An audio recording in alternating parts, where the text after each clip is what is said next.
Hey guys, welcome back to the garden. We're out earlier, a little bit earlier than we would normally be today because we're trying to get some stuff done before the heat. We want to get actually some stuff transplanted. I know we said we'd put that off for a while because of the weather, but it's just not getting any better. And we have a lot of stuff we want to accomplish this summer, so we're just going to go for it. We're going to get a bunch of random stuff done today. Some transplanting, some planting, some fertilizing. So come garden with us and let's just get to it.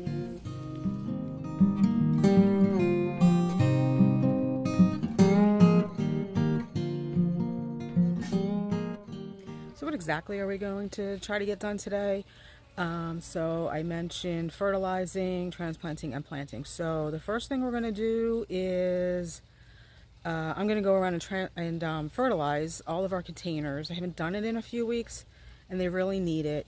My husband is going to plant some things that I'll talk about in the next clip while I'm fertilizing, and then we want to get the 3 strong box that are in front of our deck transplanted. I don't think they get enough sun where they are, at least not enough to perform the best that they should. So we're going to put those over into the 3 thin man bed where I think they'll do better, and it'll add another layer of evergreen winter interest. And then we want to get the 2 pomegranate yarrows and the little quickfire planted that we just purchased on July 4th at Gross Plant Farm. We want to plant those in the 3 thin bed as well. So that's the plan. Hopefully things go according to plan, because as you all know, things don't always go according to plan. So just wanted to show you real quick. I came out early one morning the other day and planted the 2 begonias and the caladium that I had originally bought to go under the flamethrower redbud. I didn't think that these were big enough to handle themselves over there. Everything over there is quite large. A lot of it is transplant. So I think you'll see why, once we get the other caladiums and begonias planted, why I made that decision. So I think, this is just a little pop of color here. They do get some sun. The caladium is one of the white ones. Those are the ones I really, really like. I think the begonias, I have the tags here, are called Big Red Bronze, and the caladium is called Water's Edge. It's already got a new leaf coming in there. So again, I think, it'll be a little pop of color over here in a spot where there really is not a lot of color. I cut back the Monarda on the same day, the bee balm, because it was covered in powdery mildew like bee balm gets. But everything else over here right now is just green, other than a few roses that are starting to flush back out. And we do have some alliums up there. But down then, right here, it's just mostly green. So I think that's a nice little pop of color. You can see, here's the other begonia. It's a little bit bigger, so I think it will fill in the space better underneath the flamethrower redbud. So we're going to pull these pansies out. They have performed brilliantly, but with all the heat we've had lately, it's time for them to go. So I think 1 of the begonias and 2 of the caladiums will look really nice there. Let me show you the new annual fertilizer, or plant fertilizer I bought. It's called Bud and Bloom by Garden Elements. So it comes with its own scoop, 1 scoop per gallon, which makes it really easy. We use this at work and it does a really nice job. Typically I just use Miracle Grow and it's always worked really well for me. Maybe not the best, but I decided I would try something different this year. That was not that expensive either. For 1.5 pounds, get it again. 1.5 pounds was $14.99, and then I get my 20% discount. So it makes it comparable with the price of Miracle Grow, which, like I said, I have never had a problem with that. Oh, and one other thing before we actually get started.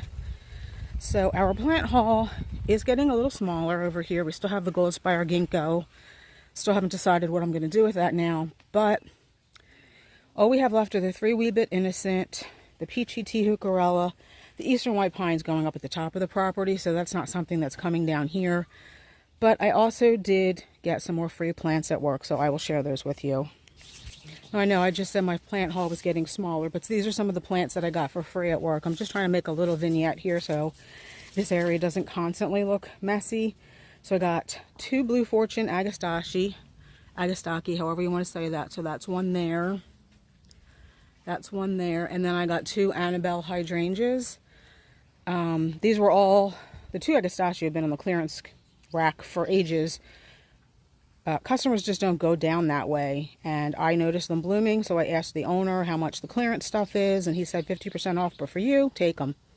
He's like, I just put some hydrangeas there too, and I did see him carrying some hydrangeas over there, and I was pretty sure they were either Annabelle or Incredible. So these are Annabelle, which is fine with me because these again are going to go up, kind of near our meadow, which I know you can't see, but up there.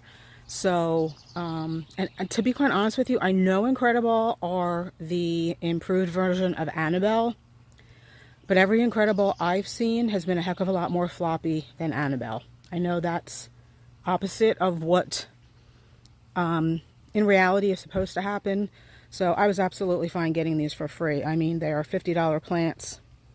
So works for me. So I just wanted to share that with you. These are not going in today because, again, they're going far away from the house, and we don't want to be watering with the continued drought that we're in. Easier to water back here because this is where the hose is. All I'm doing is, this is a 2-gallon watering can, so I'm going to take 2 scoops of this. Since this is 1 scoop per gallon of water. That's it. Find my hose. Fill this up. I'm going to go around and fertilize.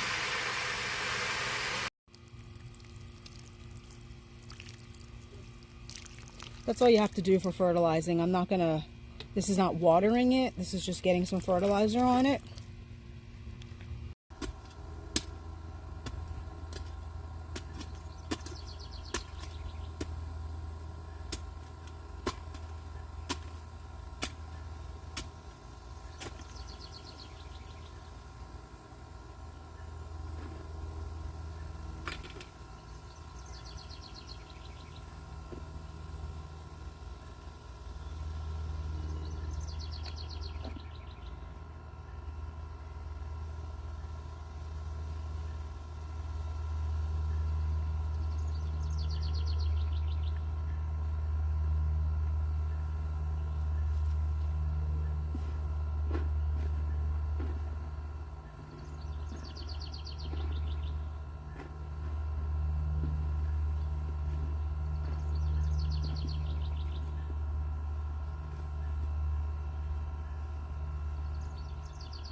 So this is where the 3 strongbox are in front of our deck. They've been here for a few years, but this one in particular is very sparse. They're in full sun now, but I don't think they get enough sun. They're not boxwoods. They do need full sun. And this is where the 3 Wee Bit Innocent are going to go. The alliums need a bit of a redo. They need to come over here where the native penstemon is. I think that's going to get moved up closer to where the meadow is because it's in the meadow mix anyway. One of them is going to go here where this white bucket is because we don't really have anything evergreen down this end of our dry creek bed. And I do think we need something here that can handle a little bit of extra moisture in the winter. So the one of them is going to go there. And then you should be able to see there's another white container between the 2 catmint, and then the 3rd one up behind the catmint in front of our propane tank lid, and between the 2 Thea Thin Man, and then the 2 yarrow we just bought on July 4th are going to go here in front of this Thea Thin Man. I'm not sure what happened to this one. Not really looking good. I cut quite a bit of it back. There is some new growth down at the bottom, so hopefully that comes back, because I really don't want to go all the way out there to get another one, but hopefully it's okay. Oh, and I'm not going to show you us digging. I just wanted to show you the plants, where they're going to go, and then I'll show you what they look like when they are complete. So stay tuned. By the way, this is one of the new gem boxwoods that's going to replace the one of the strong box in front of the deck. We bought this recently too. I don't think that's going to go in today because, like I said, the alliums need to move in order for the spacing to be correct. I'll place it over there, see if it's in the right spot, but I don't think it is. So let's just take a quick walk and look at the finished product. A bit of a change in plans. The 1 strong box did not go here. In the end, I just didn't think it would look right because there's 3 gem box back there. They're too similar yet different enough that I don't think a strong box would have looked right here. I just feel like it would have been a competing interest, and I do think since we have some runoff issues here that something like a chokeberry would do better here. A groundhog or a low scape mound where the branches will root into the ground wherever they touch and kind of hold in the soil here, stop some of the erosion. So that's what'll go here. So we get down here so that I can show you. Got competing air conditioners again, so excuse that noise.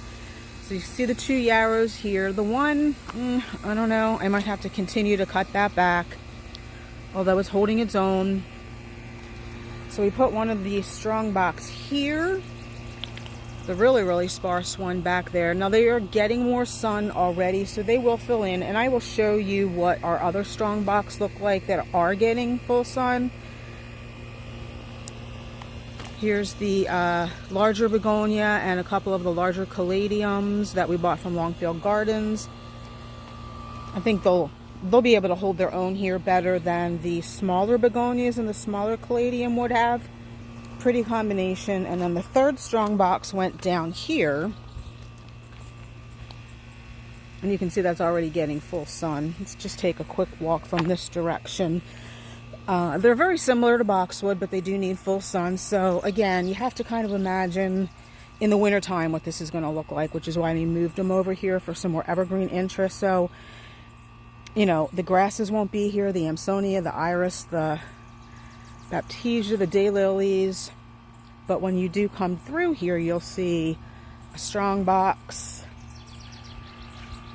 Again, you won't see any baptisia, you won't see the little quickfire, but you'll see a strong box here.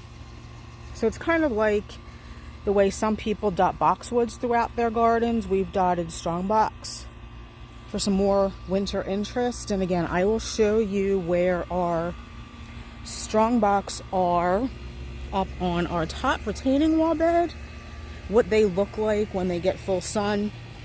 Once these fill in, they really will look pretty. So let's go take a look at those.